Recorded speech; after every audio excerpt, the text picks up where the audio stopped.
Option देखिए और ध्यान से जवाब दीजिए। यदि आप मॉक टेस्ट लगाने बैठे हैं तो ईमानदारी से मॉक टेस्ट लगाइए।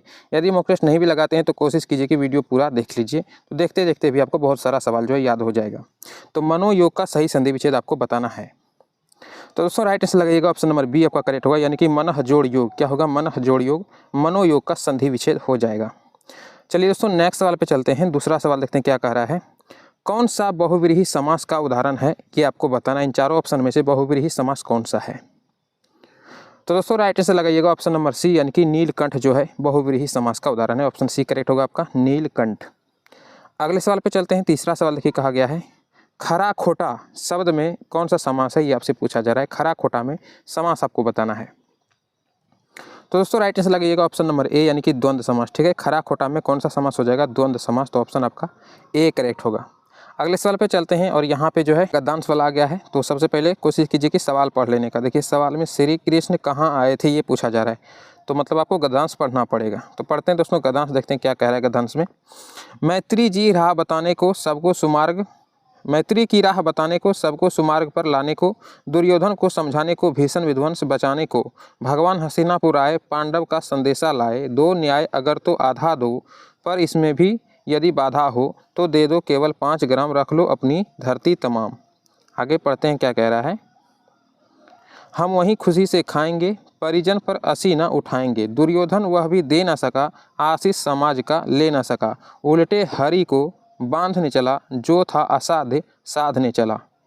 आगे कहा जाता है, जब नास मनुज पर छाता है, मनुज का मतलब मनुष्य यहाँ पे कहा जा रहा है, जब नास मनुज पर छाता है पहले विवेक मर जाता है। तो इसमें पूछा जा रहा है कि श्री कृष्ण कहाँ आए थे, ये आपसे पूछा जा रहा है। तो गद्यांश में ही दिया गया था, ध्यान से जवाब लगाइए। तो दोस्तों राइट आंसर लगाइएगा, इसका करेक्ट होगा आपका ऑप्शन बी, यानी कि हस्तिनापुर आए थे। गद्यांश में आप देख लिए थे हस्तिनापुर आने को बोला गया था ना, तो ऑप्शन आपका बी करेक्ट होगा। ठीक है, हस्तिनापुर। नेक्स्ट सवाल पे चलते हैं दोस्तों। अगला सवाल है आपका 5वां सवाल। कहा गया है, आपकी यात्रा मंगलमय हो किस वाक्य का उदाहरण है, ये आपसे पूछा जा रहा है। तो दोस्तों राइट आंसर लगाइएगा ऑप्शन नंबर डी, यानी कि इच्छावाचक वाक्य। ठीक है, आपकी यात्रा मंगलमय हो कैसा वाक्य है? इच्छावाचक वाक्य है।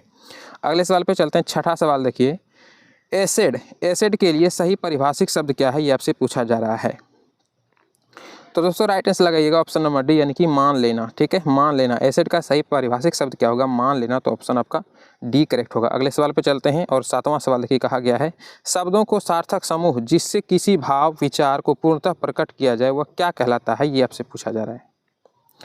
तो दोस्तों राइट आंसर लगेगा ऑप्शन नंबर बी, यानी कि उसे हम वाक्य कहते हैं। ठीक है, क्या कहते हैं? वाक्य, इसी को कहा जाता है। ऑप्शन आपका बी करेक्ट होगा। अगले सवाल पे चलते हैं और अगला सवाल आपका यहाँ पे है, थोड़ा सा इसको हम साइड में लेते हैं। देखिए परलोक का विशेषण क्या है, आपसे पूछा जा रहा है कि परलोक का विशेषण क्या हो जाएगा, ये आपको बताना है। तो दोस्तों राइट आंसर लगेगा ऑप्शन नंबर इसका सी करेक्ट होगा, यानी कि परलौकिक। ठीक है, परलोक का विशेषण क्या होगा? परलौकिक। तो ऑप्शन आपका सी करेक्ट होगा। अगले सवाल पे चलिए, 9 नंबर का सवाल देखिए कहा गया है, गाल बजाना मुहावरे का अर्थ क्या है, ये आपसे पूछा जा रहा है।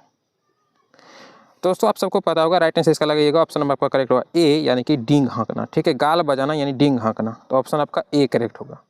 नेक्स्ट सवाल पे चलिए दोस्तों। अगला सवाल है आपका 10 नंबर का सवाल, इनमें से कौन सा वाक्य अशुद्ध है? लो भैया, शुद्ध अशुद्ध आ गया। देखिए क्या कहा गया है, वकीलों ने कागजों की जांच की, इत्र में सुगंध है, वह डाल महीन है, उसने तो हस्ताक्षर कर दिए। इसमें से आपको अशुद्ध पकड़ना है कि अशुद्ध कौन सा है।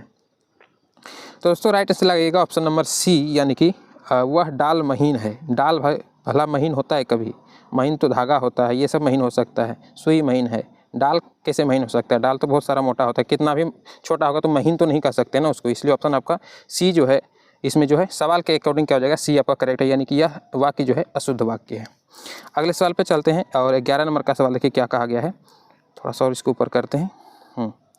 नदी कलकल करती हुई बहती चली जा रही थी, इस वाक्य में बहती चली जा रही थी में कौन सा पदबंध है, ये आपसे पूछा गया है।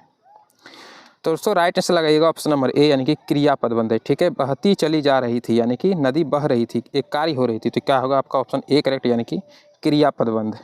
अगले सवाल पे चलते हैं और 12 नंबर का सवाल देखिए कहा गया है, इनमें कित्रीवाची से संबंधित वाक्य कौन सा है, ये आपसे पूछा गया है। कित्रीवाची से, तो दोस्तों राइट आंसर लगाइएगा ऑप्शन नंबर सी, यानी कि भारत ने एक नया उपग्रह छोड़ा, यह एक कित्रीवाची या कत्रीवाची भी बोल सकते हैं, कित्री या कत्रीवाची है, यानी ऑप्शन आपका सी करेक्ट होगा। यानी कि भारत ने एक नया उपग्रह छोड़ा, यह कैसा वाक्य है? एकत्री वाच्य है। अगले सवाल पे चलते हैं। 13 नंबर का सवाल देखिए दोस्तों, निम्न में कौन सा वाक्य अशुद्ध है, ये आपको पूछा गया है। लो भैया, पहले अशुद्ध आया, यहाँ पे अभी शुद्ध आया है। निम्न में से कौन सा वाक्य शुद्ध है, ये आपसे पूछा जा रहा है। पंडित नेहरू ने सोचा था स्वतंत्रता मिलते ही भारत की गरीबी का अंत हो जाएगा, तब शायद वह अवश्य आएगा, यह बात कोई को मत कहना। सड़क में भीड़ जुट गई। आपको बताना है कि इसमें शुद्ध कौन है। 3 तो इसमें अशुद्ध दिया हुआ है, तो दोस्तों राइट से लगाइएगा ऑप्शन नंबर ए, यही जो है शुद्ध वाक्य है। बाकी तीनों का तीनों नीचे जो है इनकरेक्ट वाक्य, ठीक है। पंडित नेहरू ने सोचा था स्वतंत्रता मिलते ही भारत की गरीबी का अंत हो जाएगा, तो ऑप्शन आपका ए जो है वह एक करेक्ट वाक्य, तो ऑप्शन आपका ए सही है। अगले सवाल पे चलिए। 14 नंबर का सवाल देखिए, शब्द शक्ति भेद के अंतर्गत आता है, यानी कि किस भेद के अंतर्गत आता है, ये आपसे पूछा जा रहा है। तो दोस्तों राइट आंसर लगेगा ऑप्शन नंबर ए, यानी कि लक्षणा के अंतर्गत आता है। शब्द शक्ति किस भेद के अंतर्गत आता है, लक्षणा के अंतर्गत आता है, तो ऑप्शन आपका ए करेक्ट होगा। अगले सवाल पे चलते हैं। नाटे कद के व्यक्ति को देखकर राहुल ने कहा, ऊंट आ रहा है। वाह, मतलब उसका बेइज्जती कर रहा है, ऊंट आ रहा है। इस वाक्य में शब्द शक्ति क्या है, ये आपको बताना है। तो दोस्तों राइट से लगेगा ऑप्शन नंबर सी, इसमें व्यंजना है, ठीक है। तो यहाँ से आपको एक चीज़ फाइंड हो रहा होगा, यानी कि बेइज्जती कर, जहाँ पे बेइज्जती हो रहा है तो वहाँ पे क्या शब्द शक्ति आएगा, व्यंजना, ठीक है। तो लगाइएगा राइट आंसर सी होगा करेक्ट आपका, व्यंजना, ठीक है। राहुल ने कहा ऊंट आ रहा है, नाटे कद के व्यक्ति को देख करके, यानी उसका बेइज्जती कर रहा है, तो व्यंजना यहाँ पे क्या हो जाएगा, शब्द शक्ति, तो ऑप्शन आपका सी करेक्ट है। अगले सवाल पे चलते हैं दोस्तों। काव्य में जब दो भिन्न वस्तुओं में समान गुणधर्म के कारण समानता दिखाई जाती है तो उसे कौन सा अलंकार कहते हैं, ये आपसे पूछा गया है। तो दोस्तों राइट से लगाइएगा ऑप्शन नंबर ए, यानी कि उसे उपमा अलंकार कहते हैं, ठीक है। ऑप्शन आपका ए करेक्ट होगा, उपमा अलंकार। अगले सवाल पे चलते हैं दोस्तों, और अगला सवाल आपका यहाँ से स्टार्ट हो रहा है। 17 नंबर का सवाल देखिए क्या कहा गया है। थोड़ा सा इसको बड़ा करते हैं। देखिए सवाल है आपका, वर्णों की आवृत्ति को डैश कहते हैं, यानी कि वर्णों की आवृत्ति को क्या कहते हैं, ये आपसे पूछा गया है।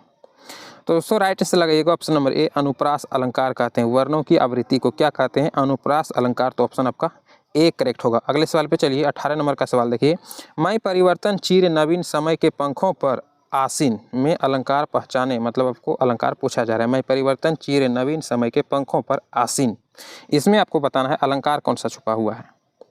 तो दोस्तों राइट से लगाइएगा ऑप्शन नंबर बी, इसमें रूपक अलंकार है, ठीक है। ऑप्शन आपका क्या करेक्ट हो जाएगा, बी, यानी कि रूपक अलंकार है। नेक्स्ट सवाल पे चलिए। 19 नंबर का सवाल देखिए, मंद हंसी मुखचंद जुनाई में अलंकार कौन सा है। अलंकार देख रहे हैं, अभी तक 3-4 क्वेश्चन आ चुका है दोस्तों, पहले भी बता चुके हैं। अलंकार जो है काफ़ी पूछा जाता है, तो अलंकार पे विशेष ध्यान दीजिएगा। मंद हंसी मुखचंद जुनाई में अलंकार कौन सा है, ये आपको बताना है। तो दोस्तों राइट से लगाइएगा ऑप्शन नंबर सी, यानी कि रूपक अलंकार है, तो ऑप्शन आपका क्या करेक्ट हो जाएगा, सी, यानी कि रूपक अलंकार। अगले सवाल पे चलिए। कहा गया है, उन्नत हिमालय के धवल वह सुरसरी यों टूटती, मानो पयोध से धरा के दुग्ध धरा छूटती। इस पंक्ति में अलंकार आपको फिर से बताना है। तो दोस्तों राइट आंसर लगाइएगा ऑप्शन नंबर सी, उत्प्रेक्षा अलंकार, इसमें, ठीक है। क्या करेक्ट हो जाएगा, ऑप्शन सी, यानी कि उत्प्रेक्षा अलंकार। नेक्स्ट सवाल पे चलते हैं, और 21 नंबर का सवाल देखिए। वाह, क्या दिया है, वर्ड देख के तो दिल गार्डन गार्डन हो गया होगा। मोहब्बत एक मीठा जहर है। लो, दिल गार्डन गार्डन क्या हो गया अब, मोहब्बत एक मीठा जहर है, याद रखना। इस पंक्ति में आपको अलंकार बताना है, कौन सा अलंकार है। तो दोस्तों राइट से लगाइएगा ऑप्शन नंबर ए, विरोधाभास अलंकार, है ना। मना हो गया, मोहब्बत में मना हो गया, यानी कि जहर है, इसीलिए क्या लगाइएगा यहाँ पे ए करेक्ट होगा, विरोधाभास अलंकार, तो ऑप्शन आपका ए करेक्ट है, ठीक है। याद रखिएगा, जहर है तो विरोधाभास है। चलिए, छंद शब्द संस्कृति के किस धातु से बना है, ये आपसे पूछा जा रहा है। तो दोस्तों राइट आंसर लगाइएगा ऑप्शन नंबर ए, छिदी से, ठीक है। छिदी से बना हुआ है। जो सबसे पहले मॉक टेस्ट लगाए थे, मॉक टेस्ट 1 वाला वीडियो देखिएगा, फर्स्ट जो मॉक टेस्ट लगाए थे वो वीडियो देखिएगा, उसमें सबसे पहला क्वेश्चन यही था हिंदी का, छंद शब्द में संस्कृति के किस धातु से बना है, ये आपसे पूछा गया था उसमें। दोस्तों याद रखिएगा ऑप्शन नंबर ए, छिदी से बना था, ठीक है। चलिए नेक्स्ट सवाल पे, और 23 नंबर का सवाल देखिए, निम्नलिखित पंक्ति में कौन सा छंद है, आपको छंद पूछा जा रहा है। मानुष है तो वहीं रसखान, पासो वज्र गोकुल गांव के ग्वारन। इसमें बताना है आपको कि छंद कौन सा है, ठीक है, ये आपसे पूछा जा रहा है। तो दोस्तों राइट आंसर लगाइएगा ऑप्शन नंबर बी, सवैया छंद इसमें, ठीक है, सवैया छंद, तो ऑप्शन आपका बी करेक्ट होगा।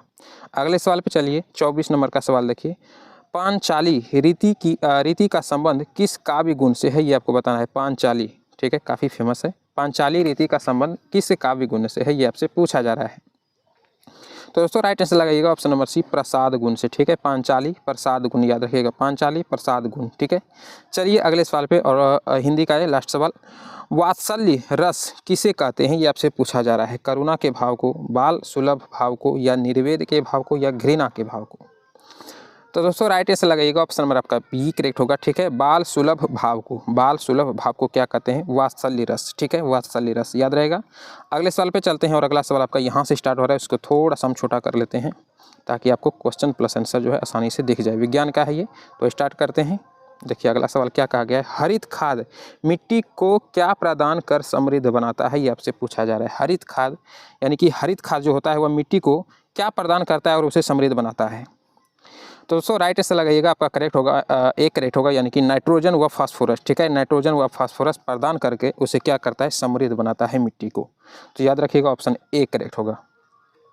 अगले सवाल पे चलिए, नीचे दिया हुआ समीकरण किस प्रकार की अभिक्रिया है, ये आपसे पूछा जा रहा है। PbNO3 का होल 2 + 2Kl, और फिर एरो दिया हुआ है PbL2 + 2KNO3। तो बताना है कि यह किस प्रकार की अभिक्रिया है। केमिस्ट्री का सवाल है दोस्तों, तो राइट आंसर लगेगा ऑप्शन नंबर सी, यानी कि द्विविस्थापन अभिक्रिया है। ठीक है, द्विविस्थापन अभिक्रिया, तो ऑप्शन आपका सी करेक्ट हो जाएगा। अगले सवाल पे चलते हैं, और यहाँ पे है आपका 53 नंबर का सवाल। क्या पूछा गया है, एक तत्व जिसकी परमाणु संख्या 15 है। ठीक है, एक तत्व जिसकी परमाणु संख्या 15 है, उसके संबंध में निम्नलिखित में से कौन सा कथन सही है, ये आपसे पूछा जा रहा है। और ऑप्शन आपका यहाँ पे दिया हुआ है, तो हम थोड़ा सा बड़ा कर देते हैं इसको। तो यहाँ पे आपको ऑप्शन दिख रहा है दोस्तों, चलिए लगाइए क्या राइट आंसर हो जाएगा। तो दोस्तों इसका राइट आंसर लगाइएगा, ऑप्शन नंबर आपका करेक्ट होगा सी, याद रखिएगा, तत्व अधातु है। ठीक है, 15 जिसका है वह क्या है, तत्व अधातु है। तो ऑप्शन आपका सी करेक्ट होगा, जिसकी परमाणु संख्या 15 है, तत्व कैसा है, अधातु है, देख लीजिएगा। ठीक है, चलिए नेक्स्ट सवाल पे चलते हैं। 54 नंबर का सवाल देखिए, निम्नलिखित में कौन यौगिक नहीं है। सवाल पूरा पढ़िएगा, नहीं कहा गया है, निम्नलिखित में कौन यौगिक नहीं है, जल, कली, चूना, संगमरमर या हवा। तो दोस्तों राइट आंसर लगाइएगा ऑप्शन नंबर डी, हवा जो है क्या है, यौगिक नहीं है। तो ऑप्शन आपका डी करेक्ट होगा। अगले सवाल पे चलिए, 55 नंबर का सवाल देखिए, निम्नलिखित में से किसे जीवित जीवाश्मों के अंतर्गत वर्गीकृत किया गया है, ये आपसे पूछा जा रहा है। तो दोस्तों राइट आंसर लगाइएगा 55 का बी करेक्ट होगा, यानी कि साइकस को। ठीक है, साइकस को जो है जीवित जीवाश्मों के अंतर्गत वर्गीकृत किया गया है। तो ऑप्शन आपका बी करेक्ट होगा। अगले सवाल पे चलते हैं दोस्तों, गोल्गी लिख दिया ना, गोल्जी होगा यहाँ पे। गोल्जी उपकरण की कमी है, यानी कि गोल्जी उपकरण की कमी किसमें रहता है, ये आपसे पूछा जा रहा है। तो गोल्जीकरण जो है एक कोशिकीय अंगक होता है। ठीक है, गोल्जी उपकरण, तो आपसे पूछा जा रहा है कि गोल्जी उपकरण का जो है कमी इनमें से किस में रहता है, जिगर की कोशिकाओं में, या फिर उच्च पौधों में, या फिर नीलहरित शैवालों में, या फिर यीस्ट में। तो आपको बताना है दोस्तों। राइट आंसर लगेगा, इसका करेक्ट होगा ऑप्शन सी लगाइएगा, यानी कि नीलहरित शैवालों में। ठीक है, नीलहरित शैवालों में गोल्जी उपकरण का कमी होता है। अगले सवाल पे चलते हैं, और 57 नंबर का सवाल देखिए, कहा गया है, इनमें से कौन पारिस्थितिकी तंत्र का घटक नहीं है। ठीक है, फिर से देखिए यहाँ पे नहीं कहा गया है, इनमें से कौन पारिस्थितिकी तंत्र का घटक नहीं है। तो दोस्तों राइट आंसर लगाइएगा ऑप्शन नंबर डी आपका करेक्ट होगा, यानी कि इनमें से कोई नहीं। तो पारिस्थितिकी तंत्र का इनमें से सभी घटक ही है, यानी कि अजैविक कारक, जैविक कारक या मनुष्य, सभी क्या है, पारिस्थितिकी तंत्र का घटक माना जाता है। ठीक है, तो राइट आंसर आप डी लगाइएगा। चलते हैं नेक्स्ट सवाल पे, और अगला सवाल आपका 58 नंबर का सवाल, रंध्र में छिद्रों का खुलना और बंद होना इस पर निर्भर करता है, यानी कि किस चीज़ पर निर्भर करता है, ये आपसे पूछा जा रहा है। तो दोस्तों राइट आंसर लगाइएगा ऑप्शन नंबर सी, यानी कि रक्षक कोशिकाओं में पानी। ठीक है, रक्षक कोशिकाओं में पानी, रंध्र के छिद्रों का खुलना और बंद होना निर्भर करता है, यानी कि रक्षक कोशिकाओं में पानी पर निर्भर करता है। अगले सवाल पे चलिए, और 59 नंबर का सवाल देखिए, कहा गया है, मानव युग्मज या युग्मनज भी बोल सकते हैं, मानव युग्मज और मानव शुक्राणु में गुणसूत्रों की संख्या का अनुपात क्या होता है, ये आपसे पूछा जा रहा है। अच्छा, किसमें किसमें पूछा जा रहा है, तो मानव युग्मनज में और मानव शुक्राणुओं में।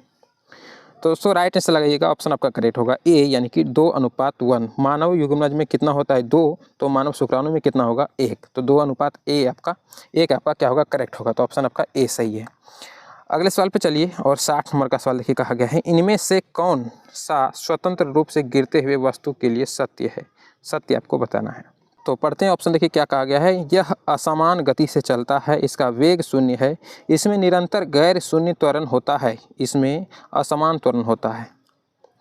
तो दोस्तों राइट आंसर लगाइएगा ऑप्शन नंबर सी, इसमें निरंतर गैर शून्य त्वरण होता है। ठीक है, राइट आंसर लगाइएगा ऑप्शन सी होगा करेक्ट, इसमें जो है निरंतर गैर शून्य त्वरण होता है। सवाल क्या था आपका कि कौन सा स्वतंत्र रूप से गिरते हुए वस्तु के लिए सत्य माना जा सकता है, तो ऑप्शन आपका सी करेक्ट होगा। ठीक है, नेक्स्ट सवाल पे चलिए और 61 नंबर का सवाल देखिए, कहा गया है आपसे हाइड्रोजन गैस से भरे गुब्बारे को हवा में छोड़ने पर गुब्बारा क्या होगा, ये आपसे पूछा जा रहा है। तो ऑप्शन आपको एक कट गया होगा, थोड़ा सा इसको हम छोटा कर लेते हैं ताकि आपको ऑप्शन जो है क्लियरली दिख जाए। तो लगाइएगा राइट आंसर क्या होगा, कुछ दूरी तक ऊपर उठेगा और हवा में तैरेगा, कुछ खास ऊंचाई तक उठकर विस्फोट करेगा, या कुछ खास ऊंचाई तक उठकर पुनः नीचे धरती की ओर पहुंचेगा, या फिर अंतरिक्ष में चला जाएगा। तो दोस्तों हम लोग को पहले बचपन में पता था कि यदि हाइड्रोजन से गुब्बारा को भर देंगे और जो ऊपर जाता है तो काफ़ी ऊपर जाते रहेगा, अंतरिक्ष पहुंच जाएगा। ऐसा नहीं है दोस्तों, राइट आंसर इसका क्या हो जाएगा, ऑप्शन नंबर ए, यानी कि कुछ दूरी तक ऊपर उठेगा, उसके बाद हवा में ही वो तैरने लगता है। ठीक है, याद रखिएगा ऑप्शन आपका ए करेक्ट होगा। ठीक है, चलिए दोस्तों नेक्स्ट सवाल पे, और अगला सवाल आपका यहाँ पे है, तो थोड़ा सा पहले इसको हम बड़ा करते हैं। देखिए क्या कहा गया है सवाल में, एक तरल जिसका घनत्व मरकरी के घनत्व से दोगुना है का उपयोग बैरोमीटर में किया जाता है। ठीक है, तब एक वायुमंडल दाब द्रव के कितना सेंटीमीटर के बराबर होगा, ये आपसे पूछा जा रहा है। और ऑप्शन जो है आपका यहाँ पे है, तो ऑप्शन आप पहले ध्यान से देखिए। तो लगाइएगा 380, 152 या फिर 76 या फिर 38। तो दोस्तों राइट आंसर लगाइएगा ऑप्शन आपका करेक्ट होगा डी, यानी कि 38। ठीक है, डी आपका करेक्ट आंसर हो जाएगा, ऑप्शन डी। नेक्स्ट सवाल पे चलते हैं और 63 नंबर का सवाल देखिए, ध्वनि उत्पन्न होने के बाद उसके बहुत देर तक बने रहने का उपयोग किया जाता है। तो दोस्तों राइट आंसर लगाइएगा ऑप्शन नंबर आपका होगा डी, यानी कि इनमें से सभी। ठीक है, स्टेथोस्कोप, तुरहियां या फिर मेगाफोन का उपयोग किया जाता है। ठीक है, याद रखिएगा ऑप्शन आपका डी, यानी कि इनमें से सभी। अगले सवाल पे चलते हैं, 64 नंबर का सवाल देखिए, इनमें से कौन सा प्राकृतिक संसाधन नहीं है, सवाल पूरा पढ़िए, नहीं कहा गया है। इनमें से कौन सा प्राकृतिक संसाधन नहीं है, ये आपसे पूछा गया है, मिट्टी, पानी, वायु या फिर बिजली। तो दोस्तों राइट आंसर लगाइएगा ऑप्शन जो है आपका करेक्ट हो जाएगा डी, यानी कि बिजली। बिजली को क्या करते हैं हम, खुद से बनाते हैं। तो मिट्टी, पानी, वायु क्या है, प्राकृतिक संसाधन है जो हमें प्राकृतिक रूप से प्राप्त होता है, लेकिन बिजली को हम खुद बनाते हैं, तो यह क्या हो जाएगा, कृत्रिम हो जाएगा। ठीक है, अगर पूछ दे तो क्या लगाइएगा, कृत्रिम। अगले सवाल पे चलिए, इनमें से कौन सा लवण जल की अस्थायी कठोरता का मुख्य कारण है, ये आपसे पूछा जा रहा है। तो दोस्तों राइट आंसर लगाइएगा ऑप्शन नंबर ए, यानी कि मैग्नीशियम सल्फेट आपका करेक्ट आंसर हो जाएगा। मैग्नीशियम सल्फेट जो है लवण जल की अस्थायी कठोरता का मुख्य कारण है। अगले सवाल पे चलिए और 66 नंबर का सवाल देखिए, कहा गया है चिपको आंदोलन का मुख्य उद्देश्य क्या था। तो पिछले मॉक टेस्ट में भी आया था सवाल। दोस्तों राइट आंसर लगाइएगा, बिल्कुल आपका करेक्ट होगा ए, याद रखिएगा वृक्षों को बचाना जो है चिपको आंदोलन का मुख्य उद्देश्य था। ठीक है, चिपको आंदोलन किससे संबंधित है, वृक्षों से संबंधित है या फिर वृक्षों को बचाने से संबंधित है। याद रखिएगा चिपको आंदोलन मतलब वृक्ष का संरक्षण। अगले सवाल पे चलिए और 67 नंबर का सवाल देखिए, कहा गया है कच्छ और खंभात की खाड़ी। कच्छ की खाड़ी कहाँ है, कच्छ की खाड़ी गुजरात के पास पड़ता है, और खंभात की खाड़ी, ये खंभात की खाड़ी कहाँ पे पड़ता है, दमन द्वीप के पास पड़ता है। तो कच्छ की खाड़ी और खंभात की खाड़ी में किस प्रकार की ऊर्जा का विकास की संभावनाएं हैं, ये आपसे पूछा जा रहा है। तो दोस्तों राइट आंसर लगाइएगा ऑप्शन नंबर ए, यानी कि ज्वारीय ऊर्जा। ठीक है, ज्वारीय ऊर्जा आपका करेक्ट आंसर हो जाएगा, तो ऑप्शन ए लगाइएगा, सही होगा। अगले सवाल पे चलिए 68 नंबर का सवाल देखिए, ताप बढ़ने से चालक का प्रतिरोध क्या होता है। बहुत बार पूछा गया सवाल है दोस्तों, VVI लगाइएगा। ताप बढ़ने से चालक का प्रतिरोध क्या होगा, ये आपसे पूछा जा रहा है। तो दोस्तों राइट आंसर लगाइएगा ऑप्शन नंबर ए, बढ़ता है। ठीक है, ताप बढ़ने से चालक का प्रतिरोध जो है बढ़ जाता है। ठीक है, दिमाग में आता होगा कि घट जाता है, लेकिन ऐसा नहीं है। ताप बढ़ने से चालक का प्रतिरोध क्या होता है, यानी कि प्रतिरोध एक रुकावट पैदा करता है। ठीक है, तो ताप बढ़ने से चालक का प्रतिरोध क्या होगा, वो बढ़ जाता है। तो ऑप्शन लगाइएगा ए आपका करेक्ट होगा। अगले सवाल पे चलते हैं और 69 नंबर का सवाल देखिए, डायनमो में, यानी कि डायनमो में क्या होता है, ये आपसे पूछा जा रहा है। ऑप्शन पहले पढ़िए, यांत्रिक ऊर्जा को विद्युत ऊर्जा में बदला जाता है, या विद्युत ऊर्जा को यांत्रिक ऊर्जा में बदलते हैं, या रासायनिक ऊर्जा को विद्युत ऊर्जा में बदलते हैं डायनमो से, या फिर इनमें से कोई नहीं, ये आपसे पूछा जा रहा है। तो दोस्तों राइट आंसर लगेगा ऑप्शन ए करेक्ट होगा। आप लोग पढ़े होंगे, यांत्रिक ऊर्जा को विद्युत ऊर्जा में अगर बदलना हो तो हम किसका इस्तेमाल करते हैं, डायनमो का। ठीक है, डायनमो आपका ए आपका करेक्ट होगा। डायनमो में यांत्रिक ऊर्जा को विद्युत ऊर्जा में बदला जाता है, तो ऑप्शन आपका ए करेक्ट होगा।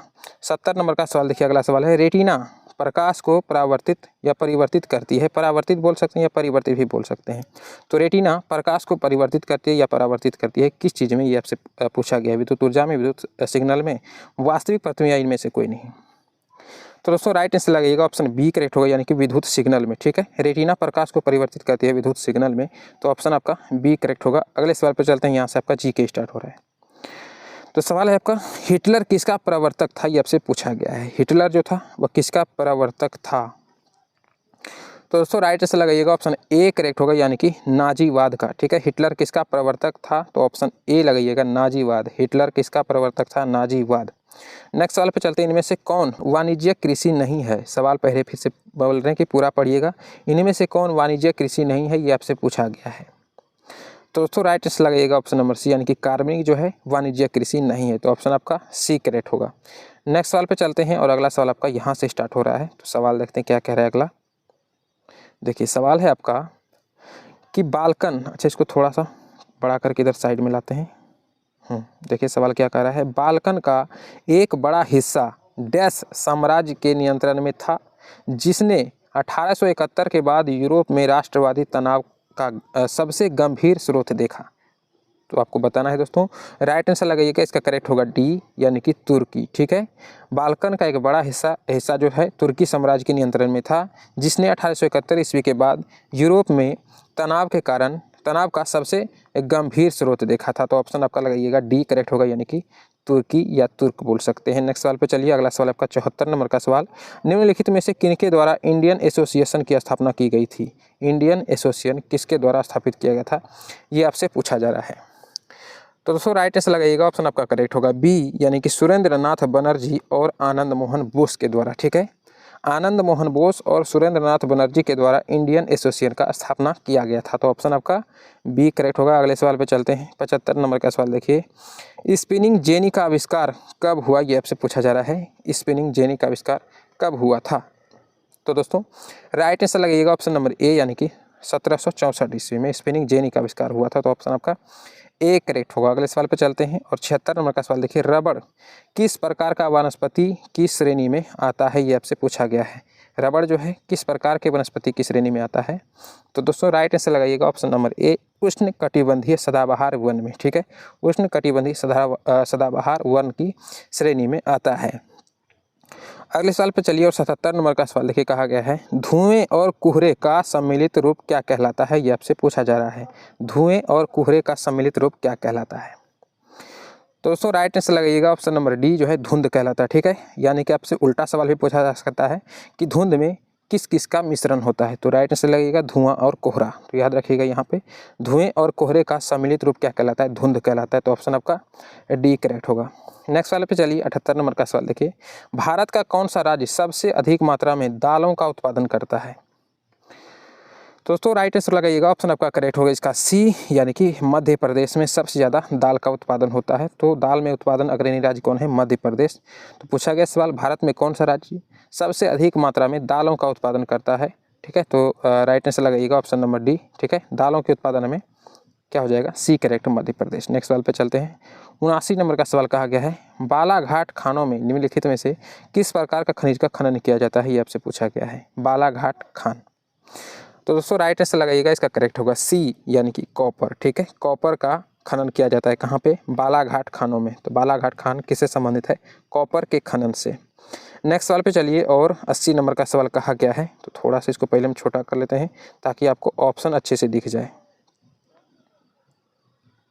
देखिए सवाल है आपका, टैक्सोल नामक एक रासायनिक यौगिक जो हिमालयी यू की छाल, सुइयों, टहनियों और जड़ों से निकाला जाता है, इसका उपयोग डैश के इलाज के लिए किया जाता है और यह इस बीमारी के इलाज के लिए दुनिया में सबसे अधिक बिकने वाली दवा है। तो किसके लिए उपयोग किया जाता है, ये आपसे पूछा गया। क्षय रोग, मलेरिया, मधुमेह या फिर कैंसर। टैक्सोल याद रखिएगा दोस्तों, इसका राइट आंसर होगा डी, यानी कि कैंसर के उपचार के लिए। ठीक है, कैंसर के उपचार के लिए। तो ऑप्शन आपका डी करेक्ट होगा। ठीक है, टैक्सोल किससे संबंधित है? कैंसर से, याद रखिएगा सीधा। नेक्स्ट सवाल पे चलिए और सवाल का जो है थोड़ा सा हम साइज बड़ा कर देते हैं। देखिए सवाल है आपका, परमाणु ऊर्जा एक डैश है, यानी कि परमाणु ऊर्जा किसका उदाहरण है, ये आपसे पूछा गया है। तो दोस्तों राइट आंसर लगाइएगा बी, यानी कि ऊर्जा के गैर नवीकरणीय स्रोत के उदाहरण है कौन? परमाणु ऊर्जा। ठीक है, याद रखिएगा परमाणु ऊर्जा क्या है? ऊर्जा के गैर नवीकरणीय स्रोत है। तो ऑप्शन आपका बी करेक्ट होगा। और अगले सवाल पे चलते हैं। तो अगला सवाल देखिए दोस्तों, यहाँ से स्टार्ट हो रहा है, निम्नलिखित में से कौन उद्योग सार्वजनिक क्षेत्र के अंतर्गत आता है? तो इनमें से कौन सा वो उद्योग है जो सार्वजनिक क्षेत्र के अंतर्गत आता है, ये आपसे पूछा जा रहा है।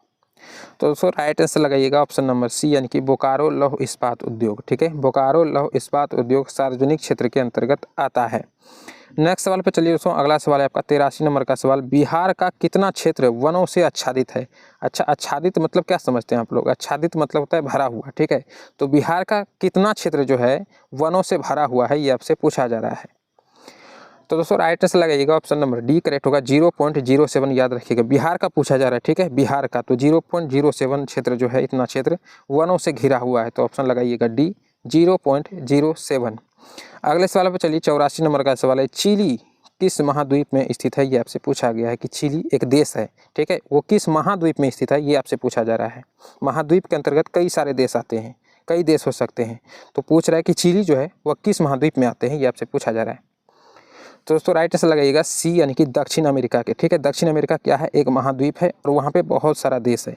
तो चिली कहाँ पे पड़ता है? दक्षिण अमेरिका में। तो ऑप्शन लगाइएगा सी करेक्ट। ठीक है, नेक्स्ट सवाल पे चलिए और अगला सवाल है 85 नंबर का सवाल। भारतीय संविधान में मौलिक कर्तव्य किस देश से लिया गया है? मौलिक कर्तव्य, ठीक है, मौलिक अधिकार नहीं पूछा जा रहा है, यहाँ पे मौलिक कर्तव्य बोला गया है। क्वेश्चन ध्यान से पढ़िए तभी जवाब दीजिएगा दोस्तों। तो एग्जाम हॉल में हड़बड़ी नहीं कीजिएगा, आराम से पढ़िए, कोई दिक्कत नहीं है, टाइम बहुत मिलता है। तो दोस्तों राइट आंसर लगाइएगा, ऑप्शन आपका करेक्ट होगा बी यानी कि क्या हो जाएगा? रूस। ठीक है, रूस से लिया गया है मौलिक कर्तव्य को, तो 85 का आंसर बी होगा। और एक चीज़ और बता दें आप लोग को कि हॉल में जब आप एग्ज़ाम दे रहे हैं तो कोशिश कीजिए कि जो मैथ वगैरह को बाद में बनाइएगा। ठीक है, मेरा ओपिनियन तो यही रहेगा कि पहले जीके जीएस और जो ये हिंदी का सवाल है इसको पहले से कर लीजिएगा, क्योंकि इसमें आपको टाइम टेकिंग नहीं होता ना, इसमें आपको बनाना नहीं होता है कोई चीज़। और मैथ रीजनिंग में सबसे पहले वही सवाल बनाइए जो आपसे बन रहा हो, जो आसान हो। ठीक है, आगे बढ़ के पहले देख लीजिए कौन कौन सा क्वेश्चन जो है हमसे बन सकता है और उसी को पहले बनाने का कोशिश कीजिए। चलिए नेक्स्ट सवाल पे चलते हैं। 86 नंबर का सवाल देखिए, भारत के मुख्य न्यायाधीश की नियुक्ति कौन करता है? ये आपसे पूछा जा रहा है कि भारत के मुख्य न्यायाधीश की नियुक्ति कौन करता है। ऑप्शन आपके सामने है दोस्तों, राइट आंसर लगाइएगा, ऑप्शन नंबर आपका करेक्ट होगा ए यानी कि भारत के राष्ट्रपति। ठीक है, भारत के राष्ट्रपति, भारत के मुख्य न्यायाधीश की नियुक्ति कौन करता है? भारत के राष्ट्रपति। तो लगाइएगा ऑप्शन ए करेक्ट। अगले सवाल पर चलते हैं, 87 नंबर का सवाल देखिए, इनमें से कौन लोकतंत्र को मजबूती प्रदान नहीं करता है? देखिए सवाल में ट्विस्ट देता है हर बार, नहीं जो है वो लास्ट में जाके पूछता है, क्योंकि स्टूडेंट जो है क्या करता है, हड़बड़ी में गड़बड़ पढ़ लेता है और गलत ही आंसर देके चल जाता है। और यहाँ घर आने के बाद कहता है हम तो इतना सही करके आए हैं, और जब रिजल्ट आता है तो कहता है पता नहीं हम तो इतना सही किए थे। सवाल का आगे, इनमें से कौन लोकतंत्र को मजबूती प्रदान नहीं करता है? तो ऑप्शन देखिए, विविधता में एकता, स्वधर्म समभाव, या विविधताओं में सामंजस्य का अभाव और संघर्ष, या विविधताओं का राजनीतिक प्रभाव। तो दोस्तों राइट आंसर लगाइएगा, आपका करेक्ट होगा सी यानी कि विविधताओं में सामंजस्य का अभाव और संघर्ष। इनमें से जो हो जाएगा लोकतंत्र को मजबूती प्रदान नहीं करता है, तो ऑप्शन सी याद रखिएगा, विविधताओं में सामंजस्य और अभाव का संघर्ष। नेक्स्ट सवाल पे चलते हैं और अगला सवाल है आपका 88 नंबर का सवाल। कहा गया है आपसे, भारतीय जनता पार्टी यानी कि बीजेपी का मुख्य प्रेरक सिद्धांत क्या है? यानी कि बीजेपी का सिद्धांत आपसे पूछा जा रहा है कि किस सिद्धांत के लिए बीजेपी को बनाया गया है? बहुजन समाज के लिए, या फिर क्रांतिकारी लोकतंत्र के लिए, या एकात्म मानवतावाद के लिए, या आधुनिकता के लिए? तो दोस्तों राइट आंसर लगाइएगा, ऑप्शन नंबर डी यानी कि आधुनिकता के लिए बीजेपी को बनाया गया है। तो बीजेपी का, भारतीय जनता पार्टी जो है उसका मुख्य सिद्धांत क्या है? आधुनिकता है। तो राइट आंसर लगाइएगा डी। और अगले सवाल पे चलते हैं। अगला सवाल है आपका 89 नंबर का सवाल। कहा गया है आपसे, निम्नलिखित में से कौन सी सामाजिक समस्या की विशेषता है? सामाजिक समस्या की कौन सी विशेषता है, ये आपसे पूछा जा रहा है कि सामाजिक समस्या में क्या विशेषता देखने को मिलता है? इसका प्रभाव समाज के एक बड़े वर्ग पर पड़ता है, या हमेशा निराशा पैदा करता है, या इनमें से कोई नहीं, या इनमें से सभी? यानी कि ये दोनों में से कोई नहीं या ये दोनों में से सभी। तो दोस्तों राइट आंसर लगाइएगा, आपका करेक्ट होगा, इसका आंसर जो है ए लगाइएगा, सही होगा। ठीक है, इसका प्रभाव समाज के एक बड़े वर्ग पर पड़ता है। ठीक है, सामाजिक समस्या जो है, सामाजिक समस्या का एक विशेषता है कि इसका प्रभाव समाज के एक बड़े वर्ग पर पड़ता है। अगले सवाल पे चलते हैं और लास्ट सवाल है आपका। देखिए सवाल कहता है, भारत में लोकतंत्र की क्या चुनौती है? ये आपसे पूछा गया है। आतंकवाद है, जातिवाद है, परिवारवाद है, या इनमें से सभी है? तो दोस्तों राइट आंसर लगाइएगा, देखने से ही आपको पता चल होगा इनमें से सभी है। ठीक है, भारत में लोकतंत्र की क्या चुनौती है? इनमें सभी, आतंकवाद भी है, जातिवाद भी है, परिवारवाद भी है। तो राइट आंसर लगाइएगा, ऑप्शन नंबर डी करेक्ट होगा, इनमें से सभी। दोस्तों आज का सेशन कैसा लगा कमेंट में बताइएगा, और वीडियो यहाँ तक देख लिए हैं तो कमेंट में जय हिंद जरूर लिखिएगा, ताकि हमको पता चले कि आप वीडियो जो है पूरा देख रहे हैं। और इस वीडियो को जो है अपने दोस्तों के बीच भी शेयर कीजिएगा जो भी डीएलएड का तैयारी कर रहे हैं। और यदि पीछे का वीडियो नहीं देखें तो डिस्क्रिप्शन में प्लेलिस्ट का लिंक मिलेगा, जाकर के देख लीजिएगा। टेलीग्राम चैनल को फॉलो कर लीजिएगा, वहीं पे आपको अभी PDF प्रोवाइड करवा देंगे। तो मिलते हैं दोस्तों नेक्स्ट वीडियो में, तब तक के लिए जय हिंद।